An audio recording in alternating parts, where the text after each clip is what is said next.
Welcome to Minnesota, the land of 10,000 lakes and 10,000 boarded up businesses. I'm standing here in downtown Minneapolis, which used to be a thriving hub of businesses and office people and restaurants and movies and shopping. But now they're blasting anti-homelessness music to keep the homeless people away. I thought classical music was supposed to make you smart. I'm Penny Arcos, the team captain for the Minnesota chapter of the Center for Political Innovation. One thing I learned from CPI is that people are homeless because there's too many homes. People are hungry because there's too much food. Our government invests billions of dollars in storing cheese in a cave in Missouri to keep the price of dairy high. That is so irrational. What really impressed me about CPI was when I attended a workshop in Chicago after the DNC convention that nominated Kamala as the nominee for president. I was really impressed with the professionalism and the explanations for why our country is taking us to war is because of this irrational economic system that we have. But the camaraderie really drew me in.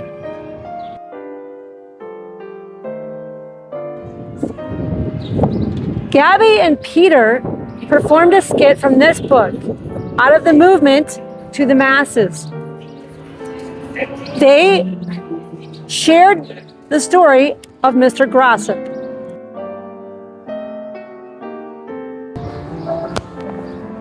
Out of the movement to the masses.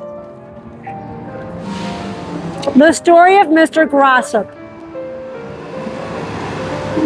An account of one man's experience of personal transformation from the early 1930s was included in the book Labor's Untold Story by Richard O. Boyer and Herbert Murray, published by United Electrical, Radio and Machine Workers of America. Mr. Grossup was a proud father and husband. He had been a skilled cabinet maker for 26 years. And every day, he read the Daily Record. And what he read made sense to him. A man got what he earned. You got more out of life than you put into it. He liked his wife. He liked his wedding ring. He loved his children. But 18 months later, in the summer of 1931, times weren't so good. People were losing their jobs. People were losing their homes. And Mr. Grossup lost his job. And he tried to hide it from his wife. He would walk the streets in his suit and pretend like he was at work that day. The bills piled up. The mortgage payments hadn't been paid. Fanny, his wife, had to pawn off her wedding ring. Their relationship was getting very, very difficult. Mr. Grossup was too proud to accept help. And finally, the police came and took out all his furniture and dumped it on the sidewalk. Mr. Grossup was horrified. How could they do this to him? He worked hard all his life. But finally, some neighbors showed up and started piling his furniture back into his house. Who were these people? They were the Unemployment Council. And they told the police, move it back. So everything started piling back into his house, and they had a party. And Mr. Grossup made some new friends. And what he learned from this experience was, after a life of hard work, taking a man's home, it isn't right. They put my chair, everything out onto the street. Worked hard all my life. It isn't right.